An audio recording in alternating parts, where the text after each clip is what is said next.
के साथ ज्ञानेंद्रियां और कर्मेंद्रियां भी लगी हुई है। पूरा जाल बिछा हुआ है। ये किसी एक के द्वारा नहीं होता कि मन करवा लिया। मन अकेले नहीं कर सकता, बिना बुद्धि के दस्तखत के मन नहीं कर सकता, और बिना चिंतन के मन बात को फाइनल में नहीं ला सकता। ऐसे से ऐसा किया जाए, ऐसे से ऐसा किया। चित्त ने चिंतन किया, मन ने संकल्प किया, बुद्धि ने निश्चय किया, अहंकार ने कर्ता भाव से स्वीकार किया, तब क्रिया होती है। अब बुद्धि अकेले निर्णय नहीं कर सकती, बुद्धि में विवेक होना चाहिए, और विवेक सत्संग से प्राप्त होता है। बिन सत्संग विवेक न होई, और राम कृपा बिनु सुलभ न सोई। भगवान की कृपा के बिना सत्संग नहीं मिलता, और सत्संग के बिना विवेक नहीं होता। बुद्धि तो सबके पास है, पर विवेक नहीं। होए विवेक मोह भ्रम भागा, जे ही विवेक होगा नहीं, बिल्कुल ब्रेक ऐसी लगेगी कि 1 इंच भी हमारी शरीर रूपी गाड़ी गलत मार्ग में नहीं जाएगी। तो हमें विवेक उत्पन्न करना है बुद्धि में। बुद्धि तो सबके है, बहुत तीव्र बुद्धि है। छोटे छोटे बच्चों में बड़ी तीव्र बुद्धि है, पर विवेक नहीं है। विवेक ना होने के कारण, सत असत का ज्ञान ना होने के कारण, वो असत क्रियाओं में ही बुद्धि बढ़ती चली जा रही है। तो नाम जप करो, सत्संग सुनो, शास्त्र स्वाध्याय करो, और जो गंदे आचरण जानते हैं कि ये गंदा आचरण है, उसका त्याग करो। तब तुम्हारी बुद्धि शुद्ध हो जाएगी। तब तुम्हें पता चलेगा ये मन की मांग है या मेरी मांग है। जो मन की मांग असत है उसे छोड़ दो, और जो अच्छी बात कह रहा है उसकी बात मान लो। मन सदैव गंदी बात ही नहीं कहता, मन कभी अच्छी बात भी कहता है। अच्छी बात कह रहा है तो उसकी बात मान लेते हैं, बुरी बात कहता है तो नहीं मान लेते हैं। इसकी क्षमता चाहिए। मन ऐसा नहीं कि तुम कह दिया हम नहीं मानते तो छोड़ देगा, नहीं। प्रमथन स्वभाव का तुम्हारे अंदर ऐसा मतेगा कि तुमको वही करना पड़ेगा जो वो चाहेगा, एकदम अशांति पैदा कर देगा। उस समय चाहिए राधा राधा राधा। अगर उस समय नाम जप कर रहे हैं, भगवान को पुकार रहे हैं, तो फिर मन शांत हो जाएगा। और अगर भगवान को नहीं पुकार रहे तो आपका मन असत मार्ग में ले जाकर गिरा ही देगा आपको। भले बाद में आप रो, पश्चाताप करो, पर वो गिरा देगा। इसलिए नाम जप, सत्संग, शास्त्र स्वाध्याय और पवित्र आचरण। आचरणहीन पुरुष विद्वान भी हो तो हमारे यहां माना नहीं गया, मान्यता नहीं। रावण बहुत विद्वान था, देखो ना, आज भी तांडव स्तोत्र उसका गाया जाता है। अद्वितीय है, जटाटवी गलत ज्वल प्रवाह पावित स्थले, ये अद्वितीय है उसका रचना। अद्वितीय विद्वान था, लेकिन आचरणहीन था, भ्रष्ट आचरण वाला था। इसलिए हमारे यहाँ चरित्र की पूजा की गई। राम चरित्र, चरित्र की पूजा की गई। चरित्र ठीक रखो। आज चरित्रहीन हो रहा है समाज हमारा। बच्चे बच्चियां, बॉयफ्रेंड गर्लफ्रेंड, ये सब चरित्रहीनता हमारे राष्ट्र के लिए बहुत हानिकारक है। हमारा धर्ममय देश है, भारत पवित्र देशों में की गणना में आता है। अब ऐसे अपवित्र आचरण विदेशों में भले होते हो, हमारे देश की ये मर्यादा नहीं है। जैसा अब आचरण हो रहे हैं, सुधार किया जाए, नहीं तो बहुत बहुत ही अशांति फैल जाएगी, बहुत ही अशांति। जितना गलत करोगे तुम्हारा मन ही तुम्हें दुख देगा और डिप्रेशन में पहुंचा देगा। कोई दंड दे ना दे, तुम्हारा मन ही फाइट करने के लिए कहने लगेगा, तुम्हारा मन ही तुमको दंड देगा। इसलिए बहुत होश में नाम जप करो, सत्संग सुनो, पवित्र आचरण रखो। गलत आचरण जब होने की बात हो तो भगवान को पुकारो, रक्षा करेंगे। नीतीश जी गुरुग्राम से। राधे राधे।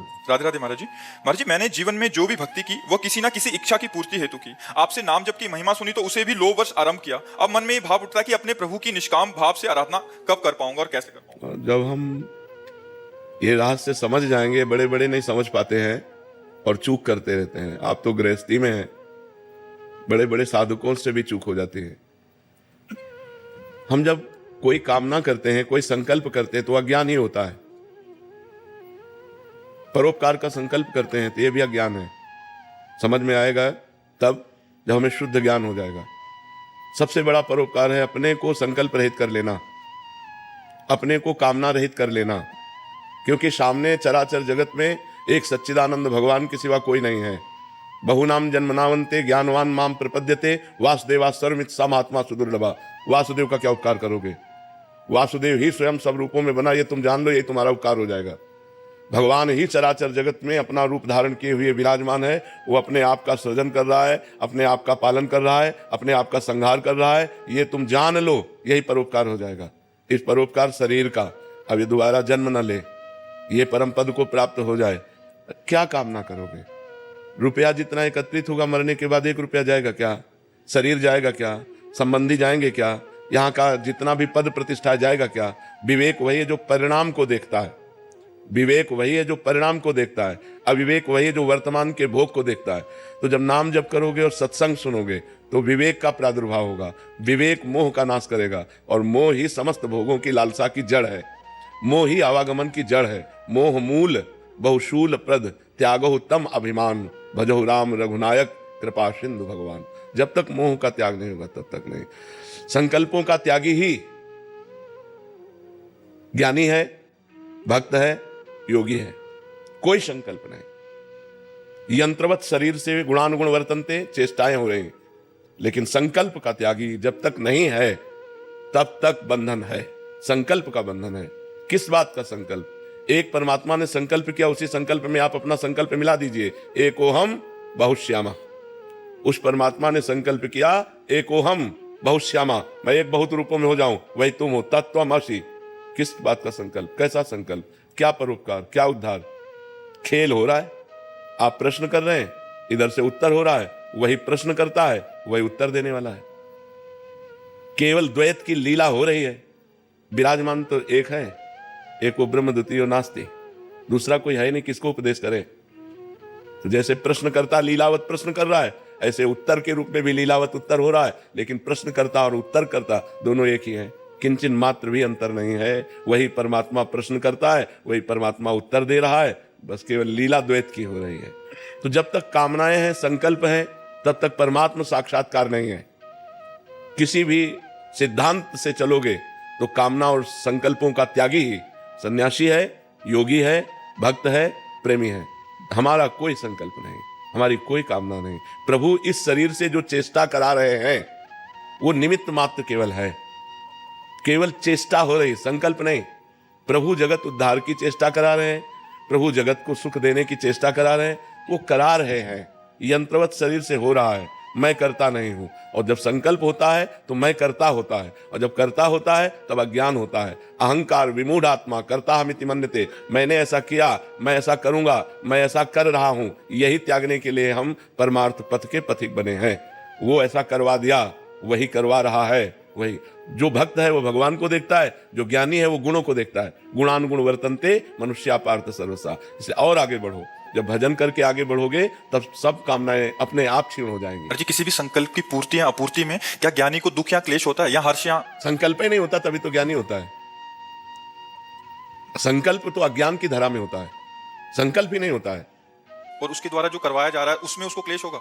नहीं, न सुख न क्लेश, न, नहीं, बिल्कुल नहीं। न कोई सुख है और न कोई उसको दुख है। वो सुख दुखे समय कृत्वा लाभा लाभो जया जयो। जय और पराजय में, सुख और दुख में, लाभ और हानि में समान समान जिसकी वृत्ति, वही जीवन मुक्त महापुरुष है, जिसकी समान समता में वृत्ति है। निरपेक्षम मुनिम शांतम निर्वैरम समदर्शनम तब अनुब्रजाम्यहम नित्यम पुरेत्यंगुरेणु भी, जो किसी की अपेक्षा नहीं रखता, जो मननशील है, जो हर समय द्वंद्वों से परास्त नहीं होता, द्वंद्वों में विजय को प्राप्त होकर शांत रहता है। शांतम समदर्शनम, सब जगह एक ही परमात्मा को देख रहा है। निर्वैरम, कहीं किसी से कोई राग नहीं, कोई द्वेष नहीं, कोई वैर नहीं, ऐसा महात्मा होता है जहां किंचन मात्र भी कोई संकल्प नहीं, कोई विकल्प नहीं। इस बात को हमें समझना होगा, इस बात को हमें समझना होगा कि हमें किसी का उद्धार नहीं करना है। सब भगवान विराजमान है, ये हमें देखना है। सब ब्रह्म विराजमान है, ये हमें देखना। सर्वम खलमिदम ब्रह्म ने नानास्ति किंचन, इनका उद्धार नहीं करना है। कब हमारी दृष्टि ऐसी हो जाती है कि ये सब इनका उद्धार करेंगे? जब जब स्थूल सूक्ष्म कारण तीनों शरीरों का त्याग हो जाता है।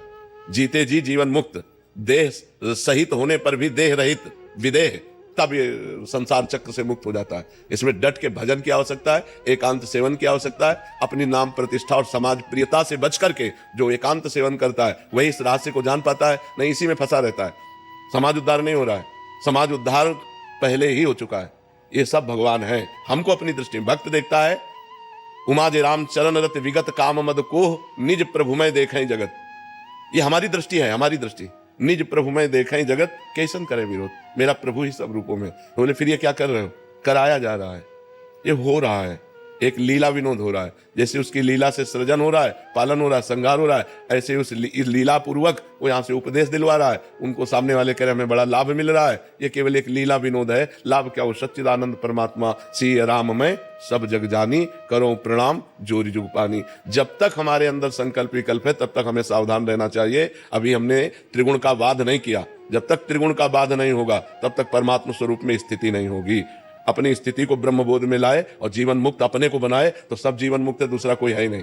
जब तक ये ज्ञान नहीं होगा तब तक बात नहीं बनेगी। अब लीला में नहीं बताया जाता कि जैसे लीला में अभिनय राजा का कर रहा है तो पूरा राजा का ही रोल कर रहा है। वो थोड़ी कहेगा कि भाई पहले हमसे प्रार्थना सुन लीजिए, मैं राम कुमार नाम का एक आदमी हूं और मैं आपके सामने 2 घंटे राजा का रोल कर रहा हूं, ऐसा नहीं कहेगा। वो सीधे राजा की अदब से आएगा, तभी तो समाज को आकर्षित करेगा। ऐसे यहाँ रोल हो रहा है, कोई पापी का रोल कर रहा है, कोई पुण्यात्मा का रोल कर रहा है, कोई उपदेशक का रोल कर रहा है, कोई उपदेश सुनने का रोल कर रहा है। वो एक ही परमात्मा है, वासना वासुदेवस्य वासितम भुवनत्रयम सर्वभूत निवासोस्मि वासुदेव नमोस्तुते। वो एक वासुदेव परमात्मा विराजमान है। जब तक ये ज्ञान नहीं हुआ तब तक वह ज्ञानी है। मत्ता परतरम नान्यत किंचिदस्ति धनंजय। हे धनंजय, किंचन मात्र भी मेरे सिवा और कुछ नहीं है। यही हमें जानना है, हमें जानना है। हम सेवक हैं, हम शिष्य हैं, हम अज्ञानी हैं, हमें जानना है। और जब हम जान गए तो जानत तुम्हें तुम्हें हो जाए। वो ब्रह्मविद हो गया। ब्रह्मविद, जो ब्रह्मविद है वो ब्रह्मयु भवति। ब्रह्मविद ब्रह्मयु भवति। और जब ब्रह्मयु भवति तो सर्वं खल्विदं ब्रह्म, सब कुछ ब्रह्म है, सब ब्रह्ममय। किसको? उपदेश के। उसके अंदर उपदेश का भी संकल्प नहीं होता। प्रश्नकर्ता से प्रश्न हुआ, उपदेश शुरू हो गया। जो हुआ उसमें वो करता नहीं है, हो रहा है। स्वाभाविक गुणानुगुण वर्तनते, गुणों से गुण हो रहा है। पर यहां तक पहुंचने के लिए बहुत भजन की आवश्यकता है। अभी जो आपका प्रश्न है कि हमारे अंदर आज तक जो भक्ति हुई वो सकामता पूर्वक हुई, तो सबकी भक्ति सकामता से ही प्रारंभ होती है और निष्कामता में पूर्ण होती है। खूब नाम जप करो, अच्छे आचरण करो, पाप आचरण ना करो, तो धीरे धीरे निष्काम होते चले जाओगे। आपको खुद ज्ञान होने लगेगा। मैं क्यों भगवान से संसार की वो वस्तुएं मांगू जो मेरे साथ नहीं जाने वाली? मैं क्यों मांगू भगवान से वो वस्तुएं? क्यों मांगू जिनके द्वारा हमारा कोई लाभ नहीं मिल रहा? अभी मैंने भगवान से मांगा कि हे नाथ मेरा एक काम बन जाए, और शाम के मर गए। तो हम ये मांगते कि हे नाथ आप मिल जाते, आपका भजन बन जाए। हे नाथ मैं ऐसा समय हमें दो कि अभी तक तो मैं प्रपंच में व्यतीत करता रहा, अब मैं आपका भजन कर लूं, अब आपको पुकारूं, आपका चिंतन करूं। प्रभु मेरे को वो क्षमता दीजिए जिससे मैं आपके संतों की सेवा कर सकूं, आपके भक्तों के संग कर सकूं, आपका नाम जप कर सकूं और आपके लिए अपने कर्तव्य कर्म को करूं। किसानी, व्यापार, नौकरी, समाज सेवा, चाहे जिस पद में हो, चाहे जो जिस नेता पद में हो, वो सब समाज सेवा है। वो भगवत भक्ति के भाव से करे तो वो भगवान को ही प्राप्त होगा। जब युद्ध करते हुए भगवान को प्राप्त हुआ जा सकता है तो सेवा करते हुए क्यों नहीं? मां मनुष्मर युद्ध चाहे भगवान करे, मेरा स्मरण करते हुए युद्ध। तो युद्ध का तात्पर्य अपने कर्तव्य का पालन पोषण। भगवान अगरबत्ती वाली पूजा से उतना प्रसन्न नहीं होते जितना समाज सेवा से प्रसन्न होते हैं। यदि आप अपनी बुद्धि को शुद्ध रखें और जो आपको अधिकार मिला है, सबको अधिकार मिला है। जैसे कोई किसी का पुत्र है, कोई किसी का पति है, कोई किसी का भाई है, तो ये अधिकार ही तो है। हम अपने भाई से कैसा व्यवहार करें? भाई भाई को जरा सी बात में गोली से उड़ा रहा है। अरे यार, लक्ष्मण जी को जब वीर घातनी शक्ति लगी तो भगवान राम गोद में रख करके लक्ष्मण जी को रो रहे हैं और कह रहे हैं अगर मैं ऐसा जानता कि भाई से भी छो होगा तो मैं पिता की आज्ञा नहीं मानता। आप विचार करो ये क्या बुद्धि भ्रष्ट हो रही है। भगवान से विमुख होने पर देखो कैसे पत्नी पति के साथ दुर्व्यवहार कर रही है, पति पत्नी के साथ दुर्व्यवहार कर रहा है, बेटा माता पिता का अपूज्य भाव से असम्मान करता है।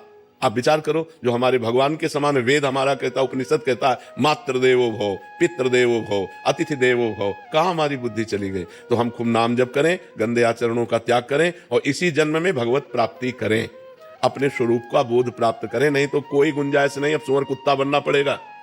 अगर मनुष्य जन्म प्राप्त होकर आपने भजन नहीं किया और केवल कामनाओं में ही फंसे रहे तो पक्का समझ लो नाली का कीड़ा, सुअर कुत्ता, भूत प्रेत क्या बनना पड़े कुछ पता नहीं। हम ही लोग बने, कोई दूसरा नहीं बना। इसलिए होश में रहो। मनुष्य जीवन देव दुर्लभ है, इसको भगवत प्राप्ति के द्वारा पूर्णता करो। मनुष्य जीवन का परम लाभ भजन है। जितना भजन करोगे उतने ही आनंद में रहोगे। विनीता राठौड़ जी जयपुर से। राधे राधे महाराज जी। महाराज जी आपके चरणों में कोटि कोटि प्रणाम। गुरुदेव, आपने पहले भी बताया है कि गृहस्थ धर्म निभा के अपना ध्यान और सेवा कर्म करना चाहिए, परंतु कभी ऐसा लगता है कि प्रभु सेवा बहुत मन से की और कभी खुद से घृणा होती है कि कुछ नहीं कर पा रही हूँ। निरंतर उत्साह में से सेवा भाव बनाए रखने के लिए गृहस्थ में महाराज जी कैसे? वैसे कभी कभी ये भाव आपके ही नहीं है, हर भक्त के हैं। कभी कभी भाव हमारे भी आता है, यार पूरा जीवन हो गया, अभी जैसा भजन करना चाहिए वैसा भजन नहीं, क्योंकि अनंत मार्ग है ये। भगवान हमारे अनंत है ना, तो उनका अनंत स्वरूप भी है। अथाह अगाध समुद्र है, तो हम जितना भी डूबेंगे उतना कम ही होगा, क्योंकि था कभी कोई ले नहीं सकता। तो जितना भी हम भजन करते हैं वो ऐसा लगता है कि अभी वो बात नहीं है जो भजन हो। हमें अपनी कमी दिखाई देती है। आज भी हम अपनी कमी को देख रहे हैं कि हमें जो भजन करना चाहिए जितना हमें वो नहीं हो पा रहा। और एक सेकेंड भी व्यर्थ नहीं है। मिनट तो बहुत बड़ी बात है, एक सेकंड भी व्यर्थ नहीं है, फिर भी संतोष नहीं। तो ये आपका ही नहीं, हमें लगता है हर भजन करने वाले का ऐसा ही भाव रहता है। पर उत्साह पूर्वक भगवान की सेवा करने का जो भाव है ना, जैसे रसोई बना रही हो तो नाम जप करते मेरे प्रभु को ये सब्जी, मेरे प्रभु को ये कढ़ी, मेरे प्रभु को ये रोटी, मेरे प्रभु को, उन भाव उत्साह करके अब भोग लगा दिया, गरम गरम एक एक रोटी पहुंचा रहे हैं और भाव से देख रहे हैं प्रिया प्रीतम पा रहे हैं, सखी पवा रही है। ऐसे भाव करने का भाव है। नाम जप करो, इसी से भाव बढ़ जाएगा। जितना हृदय पवित्र होगा उतना भाव बढ़ता जाएगा और जितना भाव बढ़ेगा उतना ही सुख मिलेगा। लेकिन इसमें कभी पूर्णता नहीं है। प्रेम सदा बढ़िवो करे, ज्यो शशिकला प्रवेश, पै आमे पूनो नहीं, ताते कबो न शेष। प्रेम में कभी पूर्णिमा नहीं होती कि अब मुझे पूरा प्रेम प्राप्त हो गया, क्योंकि वो अगाध समुद्र है। इसलिए सदैव पिपासा बनी रहती है कि भजन की, सेवा की, रूप दर्शन की, भगवान के प्रति समर्पण की। समर्पित होते हुए भी समर्पण की भावना रहती कि मैं वैसा समर्पित नहीं हूँ। बड़े बड़े समर्पणकारी जो भक्त हुए वैसी मेरी स्थिति नहीं है, और ये भगवान की कृपा है यदि ऐसा बना रहे, क्योंकि नहीं तो अहंकार आ जाएगा कि मैं खूब ठाकुर सेवा करता हूँ, खूब भजन, और अहंकार आ गया तो सब धूल धूसरित हो गया। तो भगवान कृपा करके भक्त के अंदर ये भाव देते हैं कि कभी कभी एकांत में रोता है, भजन हो रहा है, सेवा हो रही, पर वो असंतुष्ट होकर रोता है कि प्रभु कब हमको ऐसा भजन मिलेगा, ऐसी साधना मिलेगी। अपने से बड़े महापुरुषों का चिंतन होता है, तब रोना आता है कि उनका कैसा प्रेम था, कैसे भगवान को दुलार करते थे, और हमारा कहाँ ऐसा प्रेम है। और ये भगवान की कृपा है। ऐसे भावना भगवान की कृपा से आते हैं, नहीं तो अहंकार हो जाएगा कि फिर नीचे देखने की बात आएगी। देखो एकदम भजन नहीं करते, हम तो कुछ भजन करते हैं, तो देखो एकदम ठाकुर सेवा। और जब कृपा होती तब ऊपर अपने से बड़े महापुरुषों का चिंतन होता है। देखो मीराबाई की क्या भक्ति थी, करमेठी बाई की क्या भक्ति थी, मेरी क्या भक्ति है। वो अपने को छोटा देकर भगवान के लिए जब रोता है तो भगवान की कृपा होती है। आस्था जी पटना से। श्री हरिवंश महाराज जी। महाराज जी, हमारे माई श्यामा जी को राज में माई का क्या संदर्भ है? सखी, निकुंज में सखी को संबोधन किया था, जैसे एरी सखी, ए माई, माई का संबोधन सखी है। देखो माई सुंदरता की सीमा, ए सखी देखो हमारी स्वामिनी जो सुंदरता की सीमा है। सखी संबोधन उसी को माई कहा गया। देखो माई सुंदरता की सीमा। दूसरा पद, देखो माई अबला के बल राशि, अति गज मत निरंकुश मोहन, निरखी बंधे लट पासी। देखो माई अबला के बल राशि। तो माई शब्द का मतलब होता है सखी। सखी संबोधन है। तो जो हमारे माई श्यामा जू को राज, हमारे सखी जो श्यामा जू को राज, माई का संबोधन सखी। हम सखियों का जो स्वामित्व है वो लाडली जू से है। रहो को काहू मने दिए, मेरे प्राणनाथ श्री श्यामा, शपथ करो त्रोछिए। कोई कहीं भी मन लगाओ, लेकिन मेरे प्राणनाथ, हम सखियों के प्राणनाथ श्री श्यामा जू हैं। इसलिए माई शब्द का संबोधन सखी, सहेली, माई, ये सब एक ही शब्द के पर्यायवाची शब्द है। यशपाल सिंह जी।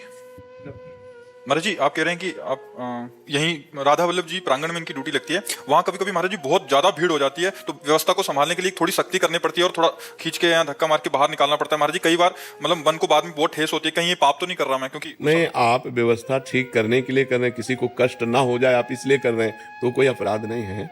क्योंकि किसी को कष्ट ना हो जाए, मान लो बहुत प्रकार से उद्दंडता करने वाले भी लोग आते हैं, अगर नहीं उद्दंडता कर रहे हो, बहुत देर से खड़े हैं, भीड़ है, तो दूसरे लोगों को आना है, दूसरे लोगों को भी दर्शन करना है, उनको हटाना ही पड़ेगा। आपकी ड्यूटी है, वो कोई आपका अपराध नहीं है। आप अपने स्वार्थ के लिए थोड़ी करते हैं, हाँ, आप अपने अधिकार से करते हैं। आपको इस ड्यूटी दी गई, सेवा दी गई, अगर आप हाथ जोड़कर बोलेंगे तो भी नहीं हटेंगे, वो तो हटाना ही पड़ेगा। तो इसलिए वो कोई अपराध नहीं है, आपकी सेवा है जी। रवीना जी। राधे राधे महाराज जी। गुरुदेव, आपकी कृपा से जब आपके बताए मार्ग पर चलना शुरू किया, महाराज जी कह रहे कि निजी जनों को बहुत कष्ट होता है, वो कुछ अनसुना कहने लग जाते हैं, फिर वो इष्ट गुरु और धाम की निंदा भी करने लग जाते हैं। महाराज जी, ऐसे में वो मतलब इतनी ज्यादा नीचता पे उतर आते हैं, तो फिर इनको लगता है कि कुछ कह ही दूं, उसके साथ व्यवहार फिर उल्टा सीधा हो जाता है। महाराज जी, ऐसे नहीं, उसमें हमें ये देखना है कि जाके प्रिय न राम वैदेही, तजिए ताहि कोटि बैरी सम जद्यप परम स्नेही। तजेव पिता प्रहलाद, विभीषण बंधु, भरत महतारी, गुरु बलि तजेव, कंत ब्रज बनितन, भेमुद मंगलकारी। गोस्वामी तुलसीदास जी का पद है, मीरा जी के लिए लिखा। जब मीरा जी ने पत्र में लिखा गोस्वामी जी से कि आप हमारे पूज्य हैं, सुहृद हैं, हमारे परिवार के जन ही हमारी गिरधर की भक्ति में बहुत बाधा पहुंचा रहे हैं, तो क्या करें? उन्होंने उत्तर में लिखा, जाके प्रिय न राम वैदेही। अंदर से हम अपना संबंध नहीं मानते और मौन हो जाते, उत्तर भी नहीं देते। उत्तम बात यह है, अगर आप उत्तर प्रत्युत्तर करेंगे तो आपका हृदय जलेगा और उनका अपमान होगा। वो अपने पूज्य जन हैं, जैसे पिता हैं, बड़े भ्राता हैं, या परिवार की माँ हैं, और भी जन हैं, तो वो बोले और आप मुस्कुरा दिए और चुप हो गए। अपनी भक्ति, आप गलत आचरण न कीजिए। देखो, ये तो सौभाग्य है कि आप भगवान के मार्ग में चल रही, नहीं तो आज की बच्चियों की हालत क्या है। तो ये इन गंदी आदतों से बचने के लिए भगवान का, अध्यात्म का यदि आश्रय लिया जाए, तो हमें लगता है माता पिता को तो प्रसन्न होना चाहिए कि हमारा बच्चा भगवान के मार्ग में तो गलत कभी कर ही नहीं सकता। जो भगवान से नहीं जुड़ा है वो गलत किए बिना रुक नहीं सकता, और जो भगवान से जुड़ गया है वो गलत करने में डरेगा कि भगवान है, हम कैसे पाप करें। और जो भगवान से नहीं जुड़ा है तो गंदे आचरण हो जाते हैं। और हमें लगता है कि आपको बिल्कुल नहीं परिवार से ना तो द्वेष करना है और न डरना है, आप धर्म से चलो और भगवान का भजन करो। भक्ति दिखावा ना होने पावे, कोई ऐसा दिखावा ना करना जो नहीं होना चाहिए। अंदर ही अंदर नाम जप करो, घर की सेवा करो, सबसे प्रिय व्यवहार करो, और आपसे जब कोई कटु व्यवहार करे तो मौन हो जाओ, मुस्कुरा दो, कोई उत्तर मत दो। वो अगर हरि गुरु धाम की निंदा करते हैं तो वो जाने, अपने अंदर राधा राधा राधा राधा शांत रहो। बहुत सौभाग्य है कि इस कलिकाल में यौवन अवस्था में स्त्री शरीर होकर आप भगवान की तरफ चल रहे हो। भगवान रक्षा करते हैं, खूब नाम जप करो।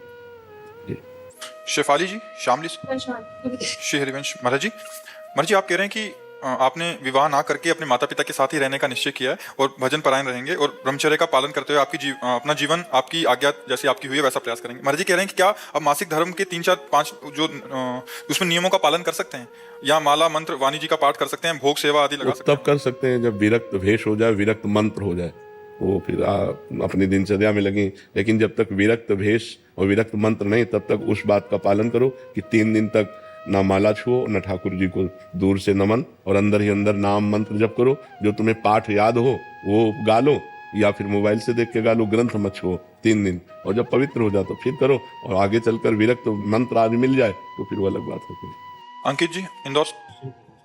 गुरुदेव आपके चरणों में कोटि कोटि नमन। गुरुदेव मैं मानसिक रूप से नाम जप करने का प्रयास करता हूँ। राम नाम जपते हुए थोड़ी देर के पश्चात नेत्रों से आंसू बहने लगते हैं। जब रोना बहुत अधिक आने लगता है तब मैं आंखें बंद करके राम नाम जपने की कोशिश करता हूँ। राम नाम जपते जपते मुख से राधा नाम निकलने लगता है, आपकी छवि दिखाई पड़ती है, रोना आता है, शरीर में कंपन सी लगती है, चेहरे में मुस्कुराहट सी महसूस होती है। गुरुदेव इस बात का क्या संकेत है? सतोगुण बढ़ रहा है, सतोगुण बढ़ रहा है, सात्विक भाव बढ़ रहे हैं। भगवान की बड़ी कृपा है। और हमें लगता है इसको छुपा लीजिएगा, इसको प्रकाशित मत कीजिएगा, नहीं तो उड़ जाएगा। कपूर की तरह है ये। जो सात्विक भाव है, भागवतिक भाव, ये कपूर है कहीं ना। मतलब यहाँ तो ठीक है, आप अपनी बात पूछ लिए, इसके बाद मान लो आप कभी रो रहे हैं तो आपसे कोई देखा कि आप क्यों रो रहे हैं, तो आपको उल्टा बोलना है, हमारा माथा दर्द कर रहा है आज, हमारा मन सुन। ये नहीं कहना कि मैं भगवान राम का नाम ले रहा हूँ, राम नाम अंकित कर रहा हूँ, राम नाम लेने से मुझे रोना आ रहा है, ऐसा कभी नहीं होना चाहिए। इसे छुपाओ। ये बड़ी कृपा से जन्म जन्मांतरों के पुण्य जब एकत्रित होते हैं तब ऐसा हृदय होता है कि हम भगवान का नाम लेते हुए रोएं, हम भगवान का मानसिक चिंतन करें। ये तो बहुत कृपा है। इसे चुपचाप छुपा लो, यही आगे चल करके आपकी उन्नति का कारण बन जाएगा, अध्यात्म की उन्नति का। और जब अध्यात्म की उन्नति हो गई तो लौकिक तो ये तो ब्याज में हो जाएगी, ये तो ब्याज में हो जाएगी। ठीक है। गुरु शरण पांडे जी, लखनऊ से। राधे राधे राधे राधे महाराज जी। महाराज जी आपने मुझसे पहले एकांतिक में कहा था कि दीक्षा 2 प्रकार की होती है, आंतरिक और बाहरिक।